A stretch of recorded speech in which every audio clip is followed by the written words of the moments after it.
I think that the way that I picked myself back up was first and foremost because I really deeply cared about the organization and its values and what we were doing. And that connection to cause, again, the alignment with values was so important. And that oftentimes would carry me through.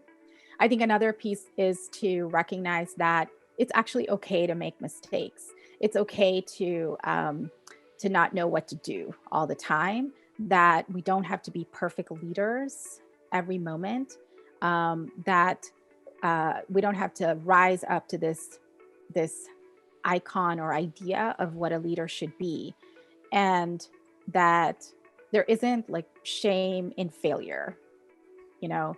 And so I think I tried to learn that and tried to learn that there are opportunities to course correct, as I said, to say, okay, what did I learn here? How can I be different next time?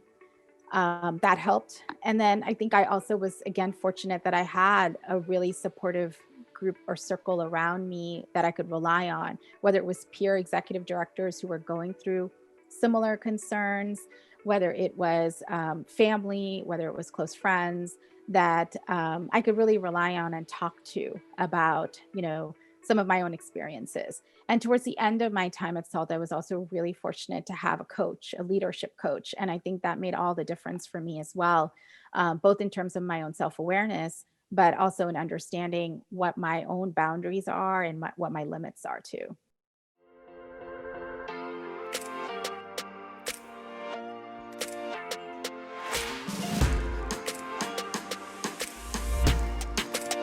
This is Mind the Ceiling, a show about trailblazing women who are shattering barriers.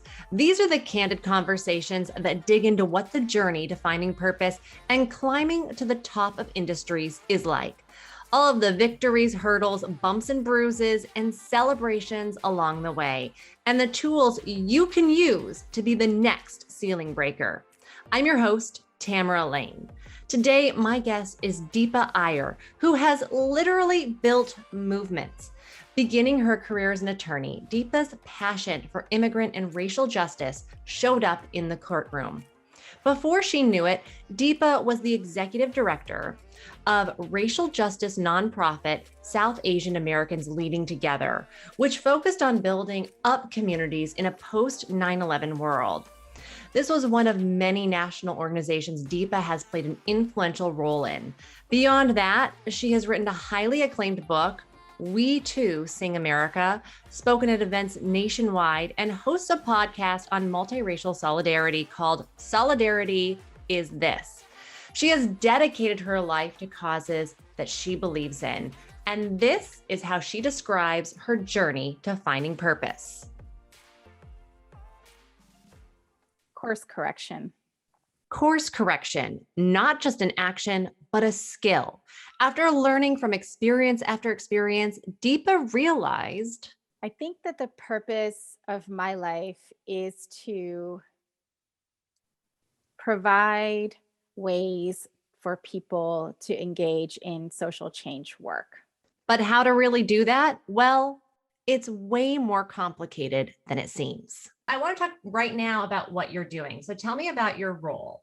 I work on projects that are related to building multiracial solidarity and strengthening social change movements. So I do that work in a couple of different ways. One is that I am a storyteller, so I utilize different forms such as writing, podcasting, to share stories of communities that are engaging in multiracial solidarity. I'm also a weaver in the sense that I connect issues and communities together, particularly to respond to crises moments. And we've had a lot of those here in the United States, especially over the past 4 years. And a lot of these roles that I'm talking about come from a framework that I developed called the Social Change Ecosystem Map. And tell me about the mapping our social change roles and the ecosystem. Sure. So, I think like everyone else, I have gone through moments in my life where I don't know how I can plug in. I really care about an issue, I care about a community, but it feels so overwhelming, right? Like when we think about issues like racism or climate change or immigration, it all sometimes seems so big and so difficult to tackle. And sometimes we can also feel really overwhelmed or confused or lost when there are crisis moments like the pandemic. And so, in these sorts of moments, how do we engage in a way that's really aligned with our values and that is connected to an ecosystem? That was the question that I was pondering and ruminating on. And that led to this idea that all of us play different roles in our ecosystems, and all of us have a role to play that complements another role, right?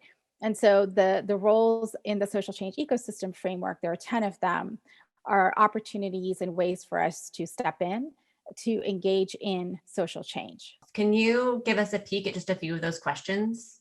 Sure. So, utilizing the social change ecosystem framework is pretty simple, but I think it can lead to some profound observations about ourselves and even about our organizations. So, one of the questions is, once you map yourself out, to ask, how does playing this role affect me? What kind of impact does it have on me energetically, physically, psychologically? Another question to think about is, are there roles that I aspire to? And how can I play those roles? How can I create room for others to play the role I typically play? And how can I aspire to something else? And another question is to think about our ecosystem. Who are the people that we're connected to? What are the relationships that we're building, and how can we strengthen them better? So those are just a few of the questions that folks can find in the reflection guide that accompanies the framework. Beyond developing a social justice framework, Deepa is shaking things up as the strategic advisor at the Building Movements Project. But what exactly does building movements look like? And so, on a day to day basis, my work is always interesting and never boring. And it's always challenging. So, it can range from, well, at this time, right, a lot of Zoom calls. But it can range from strategy. So thinking about, okay, we're working on a particular project like the Solidarity School, which is a series that we do at the Building Movement Project to really help young people learn skills around solidarity practice. So if we're working on a project like that, it could be strategizing, right? Who's our audience? How do we reach them? What are the building blocks that we need to build? It could also be thinking about writing an article or an essay about an issue that is important right now. It could be talking to movement leaders, other leaders in the community about their experiences, addressing a lot of the crises that we're seeing in our communities right now. So it's a lot of synthesizing information, going out and talking to people to learn about what their experiences are, and a lot of project planning and building. Through working in the nonprofit sector, Deepa realized where her true calling was. I spent most of my life in the nonprofit sector.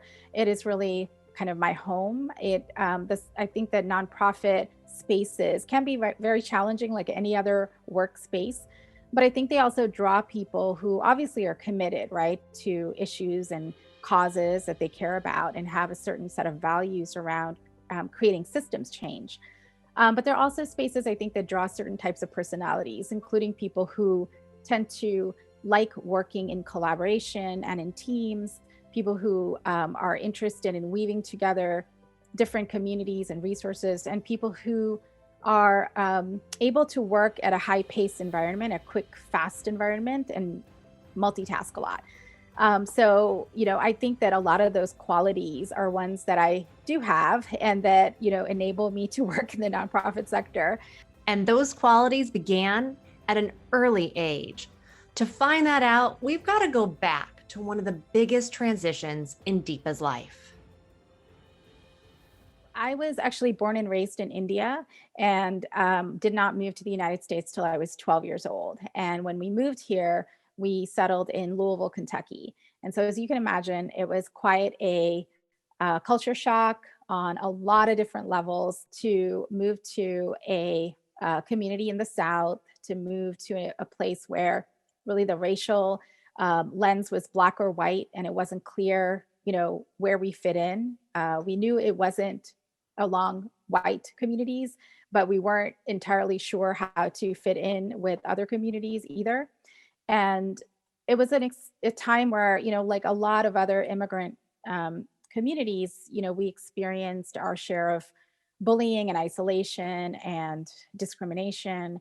And so it was a trying time. It's not a time I look back on with a whole lot of um, happy memories. It was a time of feeling othered and not knowing how you belong, which I think a lot of adolescents and tweens face, right, and teenagers face. But adding on top of that was this component of being an immigrant and being a person of color in the South. So there were additional components that made the experience of growing up in those years even more difficult and challenging for me. And going into new situations is not easy, but it's all about mindset. When I first started school, I actually felt really excited and I was positive about it. Being able to go to school in the United States was a privilege at that point. We didn't know how long we'd be able to stay in the US. So I sort of took it as an experience that I wanted to just experience, really.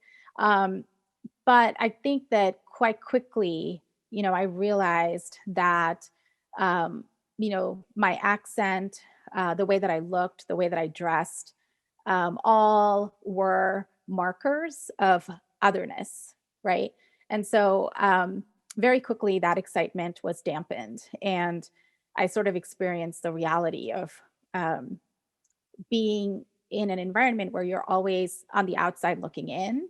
And as you say, for an adolescent, for someone, for a person who's going through that transitional time, it's already hard. But those additional barriers made it even tougher to feel like I was connected to a community. Were you ever bullied, and how did you deal with that? Yes, absolutely. There was a lot of bullying, and there was a lot of othering. There was a lot of um, sort of name calling, and I dealt with it. I dealt with it in different ways. I think I definitely kept it inside of myself. It wasn't something that I shared with my parents or my brother. I also knew that they were going through their own experiences of being othered in the US. And so I didn't want to add anything onto it. And then, like many immigrants feel, I also felt a sense of shame. Is it my fault? Right? How do I get rid of this accent? Those were the questions that I was thinking about. So I wasn't so visible and others would not notice me. Um, and I also was lucky enough, though, that I did have, one teacher in particular, Mrs. Dimony, who was my seventh grade teacher, who actually noticed what was going on, and she acknowledged it and validated it, and told me to hold my head up high, and that's who I was. And even just hearing that from her, that those two statements gave me this sense of courage, but also reaffirmed something that was already inside of me, that I could rise above this and that, it did not have to define me. And looking back, what do you wish you would have known? What do you wish, maybe someone could have told you? Oh, that's a tough question. I think that part of it is really holding on to what makes you who you are, right? Like holding on to that tightly. And so for me, I wish that I had known that it would be important to hold on to my culture and my heritage, to hold on to all the things that had made me who I was from 0 to 12, right? That those were really important things. Those weren't things to turn my back on or to feel ashamed about. That really um, could be the foundation for who I became and for my values. Thankfully, I was part of a family that made that very clear to me from the start. So, it was like we spoke our language. We did not let that go. We ate Indian food every single day. We connected with the Indian community that was building in Louisville every weekend. And we went back to India a lot. And so there was a real sense, I think, with my parents that we weren't going to lose that connection. And I think I'm grateful to them for that. Even if it wasn't said explicitly to me, it was ingrained inside of me so that I still had that connection to who I am and who I was. And that really helped me to stay solid when it seemed like everything else around me was unsure about who I was or whether I fit in. How do you think this experience shaped you for your career ahead? I don't think that there's like this clear path. I did not know, obviously, when I was 12 or 16 that I was going to do social change work. I did not have those words in my vocabulary. But what I think it did was it did put um, sort of this fire inside me that injustice and the mistreatment of people based on, their color, their accent, their national origin is wrong. Deepa didn't stop there. Her passion for racial justice followed suit in college. This time, she looked to those around her. And so when you left high school, did you go straight to college or did you take a gap year? Or did you travel? What did you do? There's no gap year in Indian families. No, I went directly from high school to college and then went directly from college to law school. And so when you first went to university, what was your focus? I went to Vanderbilt University, and at the time I went there, it wasn't a very diverse campus. And I wanted to really connect with people who had similar backgrounds. Again, I think that's connected to what we just spoke about, my experiences growing up. And that was really important to me. So I helped to start a student association on campus in my freshman year that focused on Indian American students. And I also started to really recognize and understand a lot of the privileges that I was coming into college with around just even in my Indianness, right? In terms of my caste, in terms of class, in terms of my privileges um, around being able to go to a college like Vanderbilt. And so I also came to reckon with some of those aspects and came to understand the importance as I moved through university of really building connections with other communities of color. So a lot of, reckoning with my own privilege happened in college, and also the connections with other communities of color and why that was so important also happened in college. Yeah, that's really interesting because that's something that I am really trying to explore as well. How do you, is there a process or some questions that you can, ask yourself as you start to get into these new experiences, to be more self-aware? Yeah. Well, I don't know if I ask myself these questions. A lot of it happened in conversation with other people, right? Where peers are pointing things out to you about your privilege or asking you questions about where you stand on certain political issues. And so a lot of it came from that. Some of it came from classroom conversations and what I was learning and reading. And I think I would say that, again, I don't think I had this fully figured out, but it's also about thinking about, when you're entering into a space, what is your point of entry, right? Who are you when you're coming into a space? What is that space about? And how do you want to leave that space? And so those are some questions on reflection that I wish that I had known during my college years. And were there any classes that you took that really impacted you in finding your purpose? I remember how, we were so pleased and to actually have someone who was South Asian come into the English department and teach a class on post-colonial literature.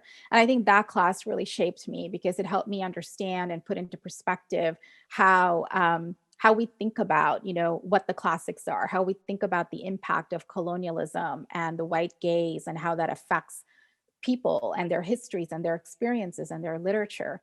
Well, so interesting. So you said you're studying literature. What made you make this jump into law? Again, it's really not well thought out. It was based. It came down to really wondering whether I wanted to spend like 7 years, getting a PhD and then not knowing if I would be able to get a job, or spending 3 years getting a law degree and likely getting a job.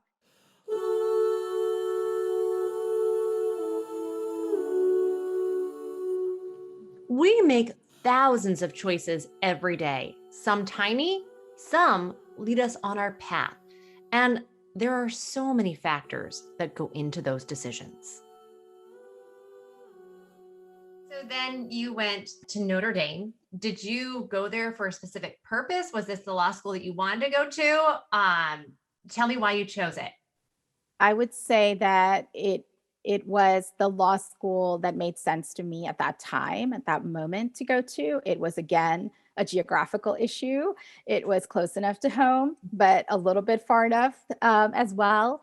And that was important to me. It was important to me to have that connection with my family. You know, there's just four of us at the time living in the U.S. and my family is very tight knit, and so it was important to me to be able to be close to them. Throughout it all, Deepa kept her family, her support network close to her, especially when she was navigating completely new challenges at law school. This is one of those areas where I wish I had a mentor. You know, I didn't know anyone who had gone to law school before. I didn't know what the experience would be like. And I kind of went in blind. And I have to say that it was definitely one of the most humbling experiences ever because law school, you know, just basically tears you down, you know, for the most part. And you have to like build yourself back up somehow. And I was also at a school, again, that was predominantly white and was also Catholic. And you know, I'm not Catholic. And and it is a conservative law school. It's a pretty conservative, politically conservative law school. And so I went through that process again of being like, oh, I don't really fit in here. And who's my community? How do I find my ecosystem? How do I deal with learning about, you know, cases and issues from perspectives that I don't fully understand or even agree with? So it was a really challenging time for me to move through those 3 years. That gets us back to mindset. Sometimes just powering through can be the most powerful tool towards getting you to your goals and ultimately your purpose. I was at a nonprofit, a national Asian American nonprofit, and that's really where I found, I think, my home, both in the nonprofit sector, but also like recognizing that I was working with Asian American communities and Asian American staff and colleagues, and really felt like I had found my home. And the reason I went to the Department of Justice is because I wanted to really learn how to litigate and to learn how to, you know, represent communities that I cared about. And in this case, it was immigrant communities, immigrant workers primarily, that I was working on cases around and with. But it was, you know, it was definitely an experience that I learned a lot from, and it was an experience that helped me understand. And I think this is also important to understand how different workplaces and sectors operate, you know, to actually get a sense of what is possible.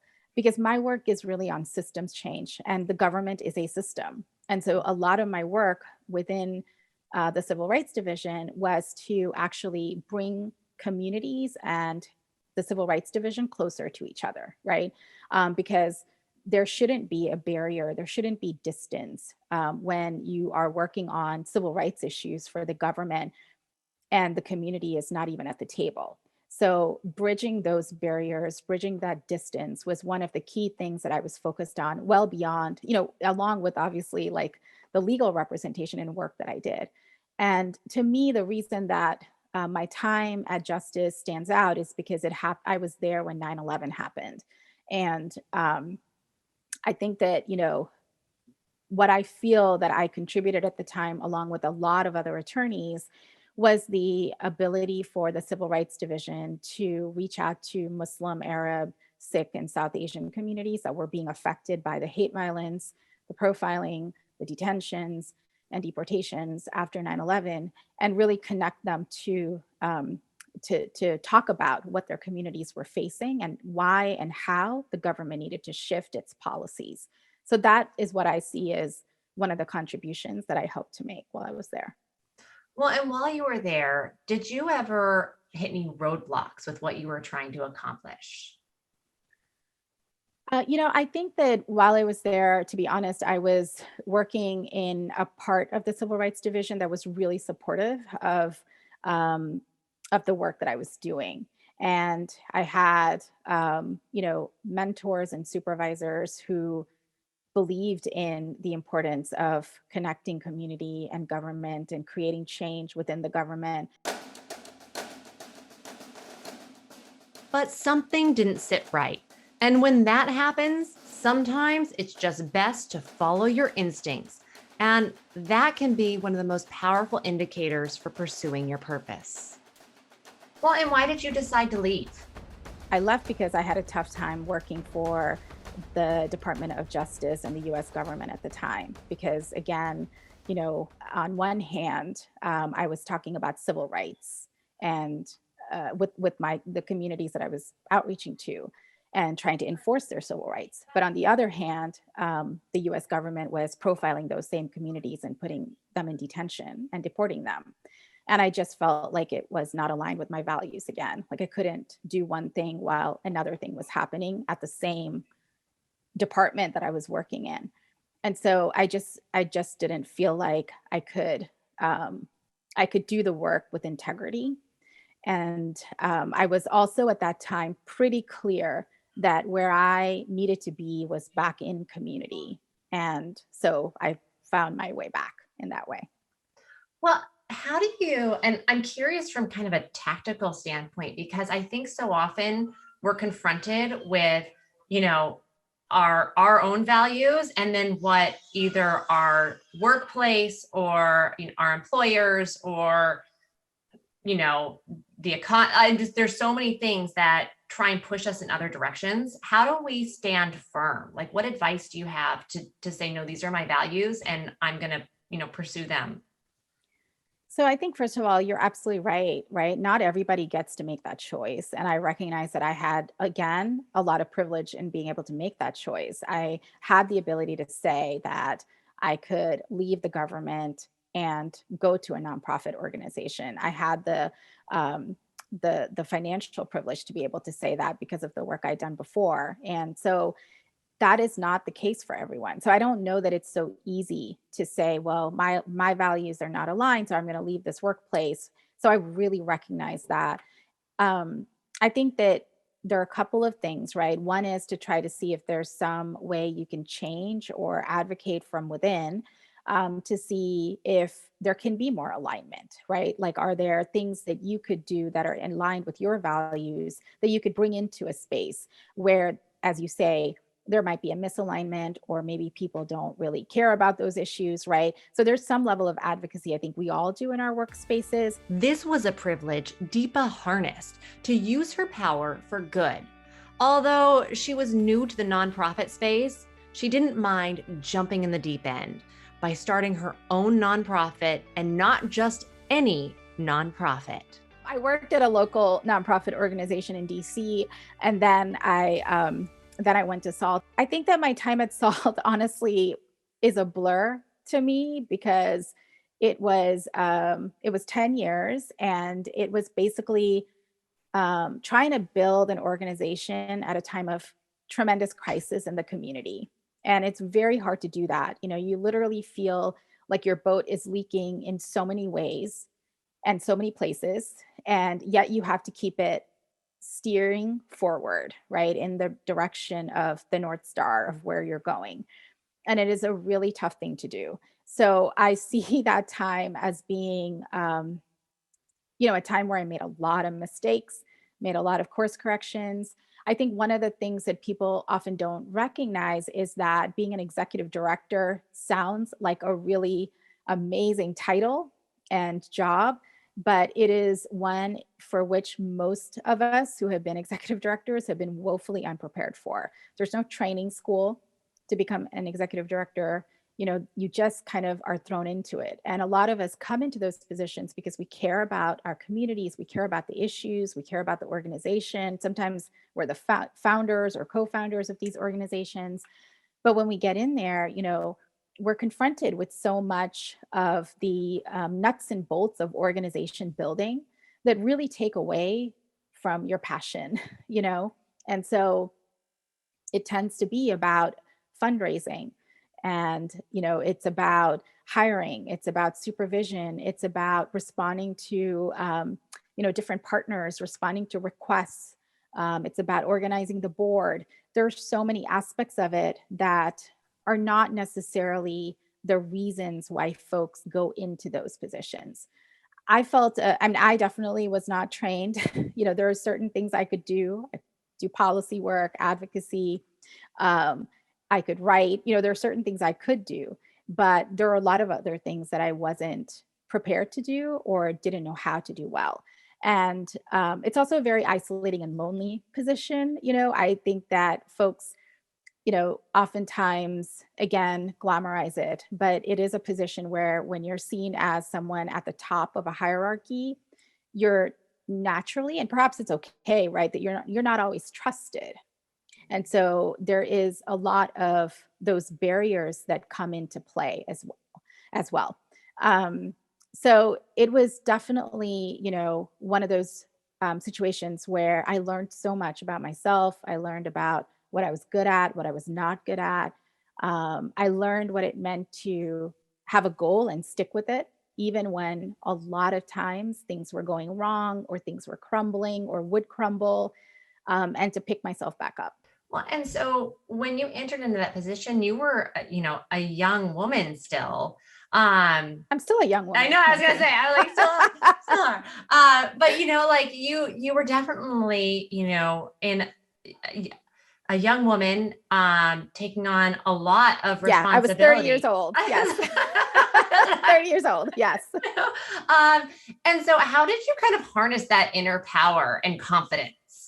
So I think some of it was just having some faith that things would work out, you know, and believing that working really hard and being focused and learning from other people and not taking on too much. Like those were some things in the early years that I really focused on, that we didn't have to do 10 different issues, right? We could focus on two and do them really well. Or we could build out our network of community partners and really create a different formation that didn't exist in my community before. So I think, um, identifying innovative ways of um, doing the work was important, and then doing whatever was chosen to do really well. I think building a team of folks who are also similarly aligned around values and wanted to give to the community was also important. Um, and I think looking to other people who were on similar trajectories and seeing how they were handling it, that also helped too. Well, and so you left Salt and you're doing so many incredible things right now. I said that you're building movements. You said you're building programs, but I feel like you're building movements. What excites you about what you're doing right now? I A lot. I think that one of the things I will say is that it's also important to know when it's time to leave. And that's a really important lesson, I think, for anyone who's figuring out their trajectory. It's important to know when to leave, and it's important to know that there's always another role you can play. It might not be the same one, but it's one where you can still contribute and that you're aligned. And so when I left, I was pretty clear I was not going to be an executive director again, and that I wanted to explore other ways in making a difference. And so one of those ways has been writing a book and really telling stories of the communities that I work with. And right now, it has really been focused on how can we strengthen social change movements, right? And how can we actually lift up the voices of movement leaders, especially in a time where there is so much chaos and crisis in our country. What excites me is the ability to have a big picture view, to be able to look at what is happening in various movements and trying to make connections between them. What excites me is sharing tools and resources and developing language and resources for people to use so that they're part of social change movements themselves. What is exciting is also doing some cutting edge work that explains some of the trends that are happening in the nonprofit sector and with movement leaders to see if there can be changes in the nonprofit sector that enable more people to feel comfortable in taking on leadership roles. Because as I mentioned earlier, I think that there is a lot of burnout and there is a lot of this feeling that it's hard to take on leadership roles in the sector. So trying to see what changes can be made so that more folks come in, especially folks of color, women of color, and can lead these organizations in the long run. But what were the tools that Deepa used to get where she is today? And who did she rely on? These are key factors. I think it's important for everyone, to have a circle of mentors and guides in their ecosystems. It's not really possible, I think, to do what we want to do if we aren't able to be guided by others. And there are some things that you might be the first in doing, and you might be building the bridge as you walk on it, and that does happen. And I've been in those, I've had those experiences, but I've also been really fortunate to find people who have taken an interest in me and who've said yes when I've asked them to mentor me. And I think that's the other thing, to ask, would you please consider being my guide or my mentor through this, right? And what does that entail, right? What are the parameters of that? But I've been really fortunate in I think throughout a lot of parts of my life to find people like that. They've mainly been women of color, and they've been women that have been really eager and interested in guiding me and also challenging me as well. Mentors, 100%. Surrounding ourselves with positive guides is essential to growth. While Deepa's mentors helped guide her on her professional journey, she has a few tricks of her own to share. Part of, what you do is also about being able to persuade people. Do you have a tactic or something that you utilize in order to help get people to see what you're talking about and help them to either join or, catalyze? I think that I think it's really important to be vulnerable and be human and to share sort of personal vulnerabilities that can resonate with other people. I think it's important to use storytelling as a tactic. I think it's an incredible tactic of persuasion because what it does is it builds connection and it builds empathy.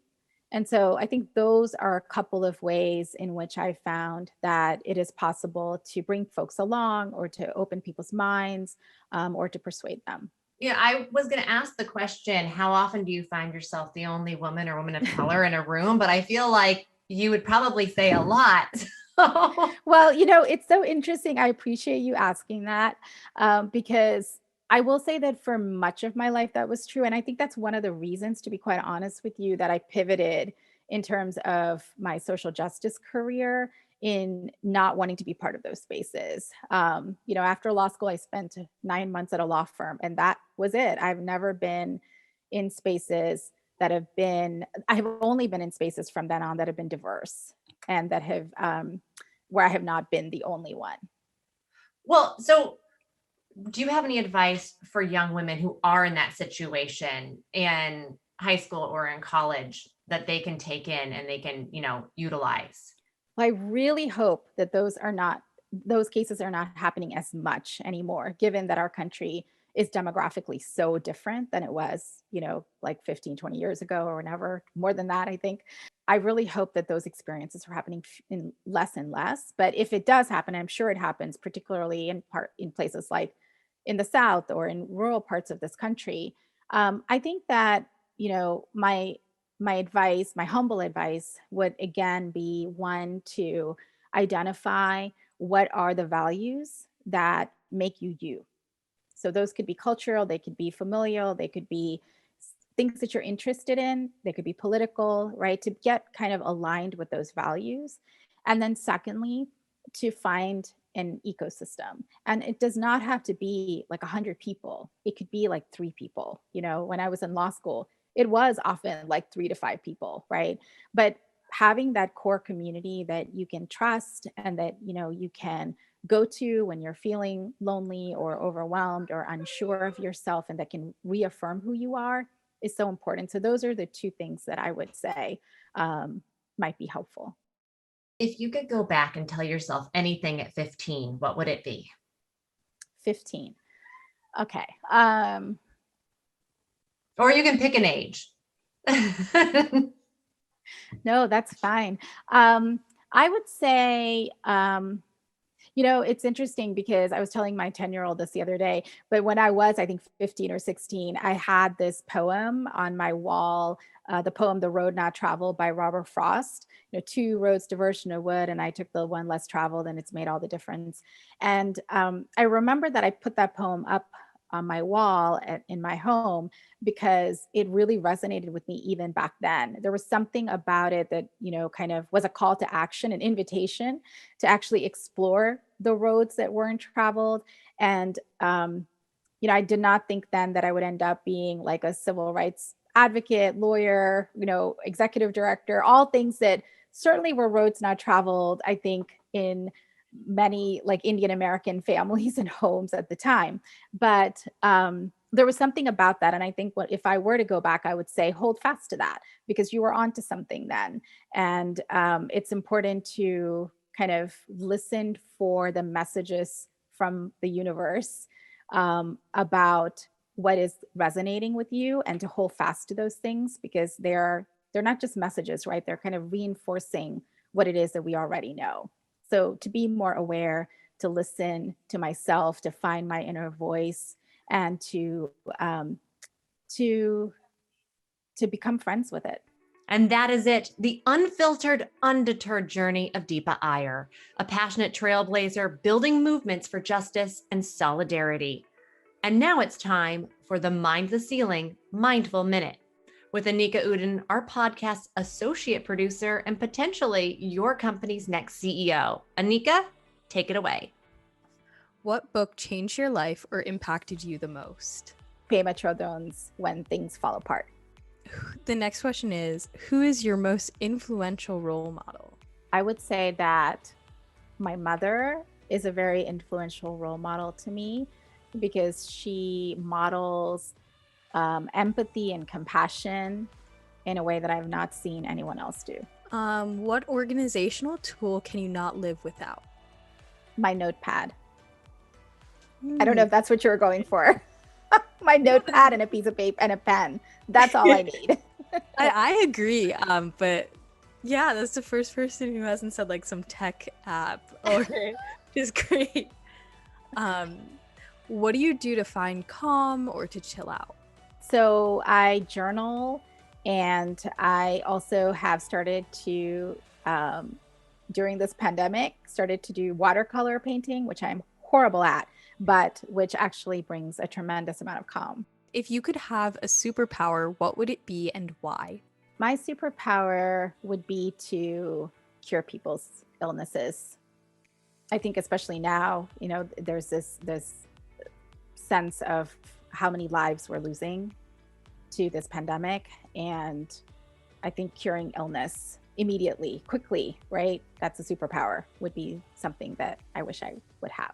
What is the next ceiling you want to break? I think the next ceiling that I want to break is probably, to be honest, some of the limiting beliefs in my own mind about what is possible and what is not. So it's really actually going inward and trying to remove those limiting beliefs and ideas that come into my mind at times.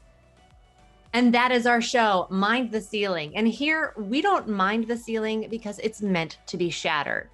We are here for you, so please subscribe to the podcast wherever you listen to us, and follow us on social media and share with your friends.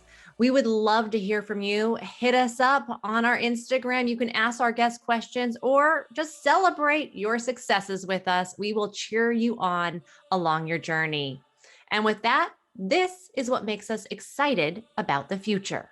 I am excited about a future that actually builds the power of people to create the systems and the institutions and policies that we all deserve to live with dignity and humanity and safety. And I actually think that we're on the cusp of that, thanks to the struggles of people before us, and because of the energy of, people all over the world. And that is what excites me. And I'm hopeful that my son will benefit from that, and his generation will benefit from that, and really push